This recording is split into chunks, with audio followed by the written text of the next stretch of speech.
সাতটা life lesson আমি বলবো ইয়াং ছেলেদের জন্য, যারা এখন উঠতি বয়সে আছে, হয়তো university first year second year কিংবা কলেজে মাত্র হচ্ছে যে উঠেছে, তাদের জন্য লাইফ লেসন গুলো। এটা বলার একটাই কারণ, ইন্টারনেটে আমার কাছে মনে হয়েছে প্রপার রোল মডেল নাই। আমরা ম্যাসকুলিনিটির একটা প্রপার সংজ্ঞা পাচ্ছি না। ম্যাসকুলিনিটি বলতে আমরা যেগুলো দেখতে পাচ্ছি ইন্টারনেটে, সেগুলো আইদার হাইপার ম্যাসকুলিনিটি অথবা in a lot of cases মেয়েরা যখন ম্যাসকুলিন ট্রেটস গুলোকে ব্যাখ্যা করতে যায় পুরুষদের মধ্যে, তারা আসলে সেই কাজটাই করে যেটা আমরা অনেক সময় করি, সেটা হচ্ছে যে ম্যানসপ্লেনিং।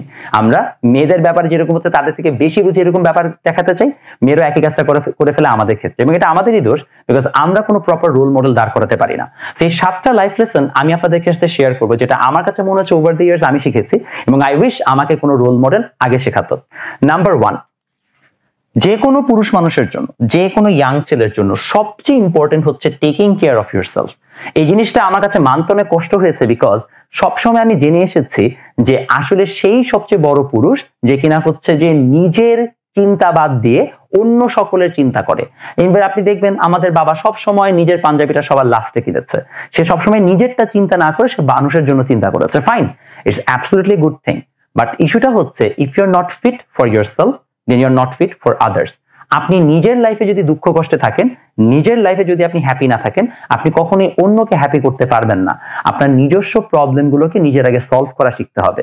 So self care is very very important. এখন এখানে একটা ইস্যু আছে, সেলফ কেয়ার বলতেই আসলে সামহাউ ক্যাপিটালিস্ট এই সমাজ আপনাকে শিখিয়েছে যে আপনার স্কিন কেয়ার করতে হবে, আপনার কি বলে এটাকে জিমে যে প্রপার বডি বানায় ফেলতে হবে।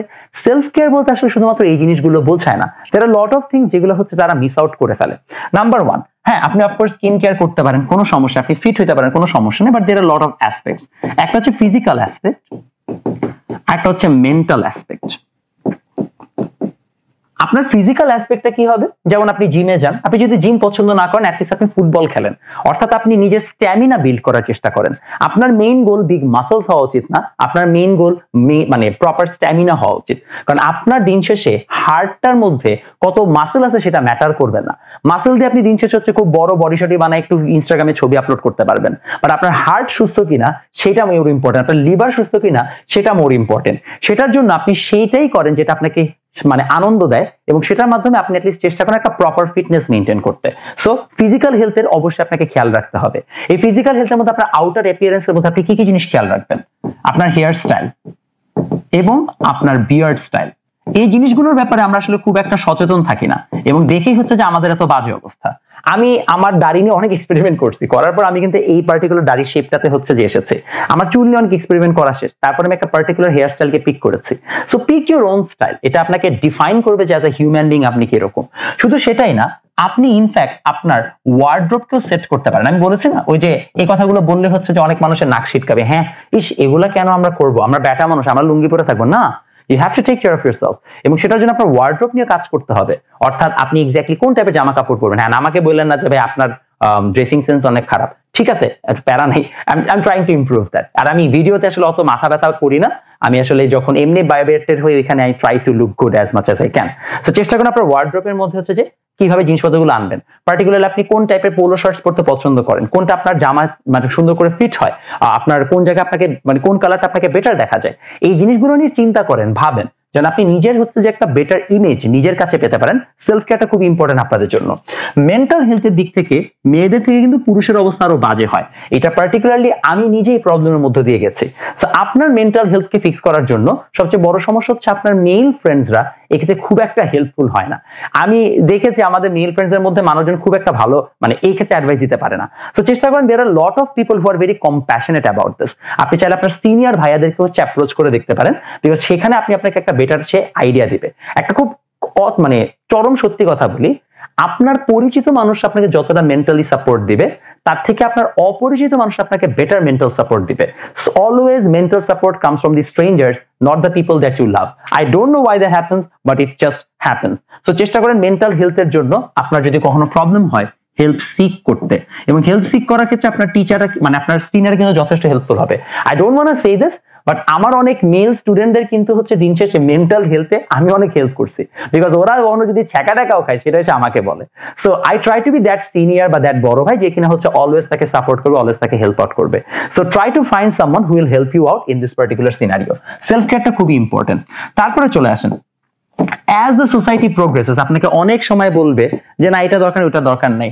বি এডুকেটেড, যত যাই হোক না কেন, আমি আসলে এডুকেটেড না বলে ইন্টেলেকচুয়াল বলবো, ইন্টেলেকচুয়াল বলবো, কারণ আসলে দিন শেষে পড়াশোনা করে সবাইকে আগাইতে হবে তা না, এটা আমি বিশ্বাসও করি না। আমি পড়াশোনা নিয়ে অনেক বেশি অবসেসড, বিকজ আমার এটা জব, আমি পড়াই, আমি বই লিখি, আমার এন্টায়ার আইডেন্টিটিটাই হচ্ছে যে পড়াশোনা নিয়ে। But for a lot of people এই জিনিসটা কিন্তু সত্য না। আপনি হয়তো বা ব্যবসা করতে চাচ্ছেন, ফাইন, তাহলে ব্যবসা নিয়ে বই পড়েন, কোনো প্রবলেম নাই। আপনি যেটা করছেন সেটাতে ইন্টেলেকচুয়াল হন। সবাই মিলে খালি হচ্ছে যে টি শার্টের ব্যবসা লঞ্চ করতে থাকেন না, এটা একটা বাজে জিনিস। কিছু হলে টি শার্টের ব্যবসা লঞ্চ করেন। প্রবলেম হচ্ছে এটার জন্য আপনাকে সবচেয়ে কম এফোর্ট দিতে, এই জন্য আপনি করেন। আপনি অন্যান্য জিনিসপত্র এক্সপ্লোর করেন, ওয়েবসাইট বানান, আপনি চাইলে একটা সোশ্যাল মিডিয়া এজেন্সি খুলেন, এই জিনিসগুলো করেন যেগুলো হচ্ছে আসলে কঠিন, যেগুলো তারা নলেজ লাগে।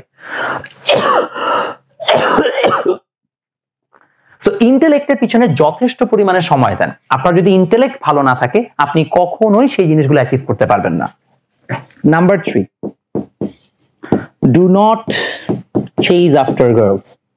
এটা একটা খুবই খুবই ইম্পর্টেন্ট জিনিস। আনফরচুনেটলি এটা আপনারা কোনোভাবে মানে ফিক্স করতে পারেন না। আপনাকে একটা খুব সহজ মানে মেয়েদের সাইকোলজি বোঝাই, এটা আমি এতদিনে বুঝছি। আপনি মেয়েদের পিছনে ঘুরলে মেয়েরা আপনাকে পাত্তা দিবে না। মেয়েরা আসলে অলওয়েজ কেন যেন অপোজিট জিনিস চায়, আই ডোন্ট নো এটা কি সবার ক্ষেত্রেই সত্য নাকি আমি জাস্ট এরকম এনকাউন্টার করছি, but somehow I figured out মেয়েরা আসলে যদি আপনি সারাক্ষণ ওর পিছনে মানে ঘুরু ঘুরু করেন, তাহলে সে আপনাকে দাম দিবে না। ইনফ্যাক্ট একটা মেয়ে কাউকে দাম দিবে না কিনা সেটা আসলে প্রথম কয়েকটা ইন্টারাকশনেই বোঝা যায়। অর্থাৎ সে যদি আপনাকে প্রথম দিকে পাত্তা না দেয়, there is a very high possibility সে আপনাকে পরেও কখনো পাত্তা দিবে না। হ্যারাসমেন্ট এবং মানে ফ্লার্টিং, এই দুটোর মাঝখানে ফাইন লাইনটা খুবই থিন। আপনি জাস্ট বিশ্বাস করেন কোনটা হ্যারাসমেন্ট কোনটা ফ্লার্টিং, এটা জাস্ট ডিপেন্ড করে মেয়েটা আসলে আপনাকে কনসেন্ট দিচ্ছে না কিনা। সো মেয়েটা আপনাকে কনসেন্ট দিচ্ছে কিনা সেটা আপনি ক্লিয়ারলি বুঝবেন না। আপনাকে এটা বোঝার জন্য দিন শেষ হচ্ছে আপনার হিন্টস গুলোর উপরই হচ্ছে ভরসা করতে হবে। যদি না পারেন স্ট্রেট আপ জিজ্ঞেস করাটাই বেটার। বাট হ্যাঁ, যদি আপনি এইগুলো থেকে বের হয়ে মানে বেটার কিছু করতে চান, আইল বি ভেরি অনেস্ট, মেয়েদের পিছনে ঘুরে করা বন্ধ করেন। এটা করে আপনার কোনো লাভ নাই। একটা সুন্দরী মেয়ে পটায় আপনার কোনো লাভ হবে না, বিকজ আপনি এখন একটা মেয়ে পটাইলো 5 বছর পরে যে আপনাকে তার সুন্দরী লাগবে বা সেই মেয়েটা যে আপনার সাথে মানে কম্প্যাটিবলি হবে তার কোনো গ্যারান্টি নাই। সো এটা করা বন্ধ করেন। ইয়াং বয়সে আপনার অনেক সময় এবং অনেক এনার্জি আপনারা এটার পিছনে দেন, যার কারণে আপনাদের লাইফটা নষ্ট হওয়ার সুযোগ আছে। So do not chase after girls, এই জিনিসটা খুবই ইম্পর্টেন্ট। রাদার আই আন্ডারস্ট্যান্ড যে ভাই তাহলে কি প্রেম টেম করবেন, অফকোর্স করবেন। সেটার জন্য অপোজিট যেটা আপনি অ্যাপ্লাই করতে পারেন সেটা হচ্ছে অ্যাট্রাক্টিং। এখন আপনি অ্যাট্রাক্ট কিভাবে করবেন মানুষকে? আচ্ছা, অ্যাট্রাক্ট করার আইডিয়াটা খুবই simple. So if you are somehow good looking, if you are somehow কি বলে এটাকে সাকসেসফুল, বা আপনার যদি এমন কোনো পার্সোনালিটি ট্রেট থাকে যেটা কিনা হচ্ছে যে অনেক সহজে চোখে পড়ে, তাহলে অটোমেটিক্যালি আপনি অন্য মানুষদেরকে অ্যাট্রাক্ট করতে শুরু করবেন। প্রবলেম ইজ আপনার মধ্যে যদি কোনো কিছু অফার করার মতো না থাকে, দেন আপনি কখনোই পাত্তা পাবেন না। এটা একদম সত্য কথা, যেটা আপনাকে কেউ না বললো আমি বলে দিচ্ছি। তো চেষ্টা করেন হচ্ছে যে at least to become something, to provide value, তাহলে আপনি দিন শেষে কোনো না কোনো ভাবে হচ্ছে যে পাত্তা টাত্তা পাইতে পারেন। ওকে, গেল। এটা হচ্ছে যে number 3। Number 4, avoid drugs. I know আপনারা অনেকে ভাববেন যে আরে ভাইয়া একটু ড্রাগ করলে কি হয়, একটু উইড খেলে কি হয়, এগুলো তো অনেক কুল, এগুলো তো একটু মজা লাগে। ভাইয়া মানে আই আন্ডারস্ট্যান্ড যে আপনি সারাক্ষণ যখন হচ্ছে যে কি বলে পিকি ব্লাইন্ডার্স দেখতেছেন, তখন তার মতো আপনার একটা সিগার খাইতে মন চাচ্ছে, আপনার তার মতো একটা মানে অ্যালকোহল কনজিউম করতে মন চাচ্ছে, একটু ভেপ খেলে আপনার নিজেকে অনেক কুল মনে হয়। I understand all of those things, true, এটা সবারই মনে হয়, এভাবে ম্যাসকুলিনিটিকে পিকচারাইজ করা হয়। But trust me, it just doesn't work that way. আপনি যত ড্রাগস নেবেন আপনার বডি আস্তে আস্তে খারাপ হতে থাকবে। প্রথম গায়ে লাগবে না, বাট উইথ টাইম আপনি আস্তে আস্তে অনেক অসুস্থ হতে শুরু করবেন। এবং আপনি এই যে সুন্দর শরীরটা আপনাকে আল্লাহ দিয়েছেন, সেটা প্রিজার্ভ করার দায়িত্ব আপনার নিজের। আপনি যেটাকে নিজের হাতে নষ্ট করেন, that's a very wrong thing. Number 4 গেল avoiding drugs. Number 5, take care of your parents. এটা খুবই খুবই ইম্পর্টেন্ট জিনিস। আমি জানি না, I can't stress it enough. দেখেন, আমি আপনাকে একটা সহজ লাইফ লেসন শেখাই। I know there are lot of kids আপনারা যারা হয়তো বা আপনারা বিশ্বাস করেন আপনার প্যারেন্টস আপনার প্রতি ইনাফ ছিল না, আপনার হয়তো বা প্রপারলি আপনাকে আপব্রিঙ্গিং তারা দেয় নাই, আপনার অনেক রাগ, এটা অনেক অভিমান। আমার না আপনার কাছে খুব সিম্পল কোয়েশ্চেন, আপনার কি এটা দায়িত্ব নাকি না to take care of your parents? Yes, right? আপনার যদি এটা দায়িত্ব হয়ে থাকে, it doesn't matter how they treated you, what matters if you did your job properly or not. এটা লট অফ কেসেস আমার কাছে মনে হয়েছে আমার প্যারেন্টস সাথে আমার সম্পর্কটা ভালো হওয়া উচিত হয় নাই, তারা আমার সাথে অনেক বাজে কিছু করছে, আমার বোনের সাথে আমার মারামারি লাগছে, অনেক কিছুই হবে। These are all parts of your life. But কোয়েশ্চেনটা হচ্ছে, আমি আপনাকে খুব সহজে এটা বলতে পারি, আমার বাবা মা যদি আমাকে এতটুকু ভালো নাও বাসতো, আমাকে যদি সব ধরনের ফ্যাসিলিটি তারা নাও প্রোভাইড করতো, I would have still done these things exactly the same because I believe it's my responsibility. আমাকে উপর আল্লাহ একটা রেসপন্সিবিলিটি মানে এবিলিটি দিয়ে পাঠাইছে, I have to take it no matter what. That's more important. So আপনার বাবা মার টেক কেয়ার করা আপনার দায়িত্ব। ইট ডাজন্ট ম্যাটার এটা মধ্যে আপনি কি করবেন না করবেন, বা আপনাকে আসলে এটা ডিজার্ভ করেন না কিনা। You should take care of it, you should be the man of the house. Okay, গেল 5 এর পরে নাম্বার 6,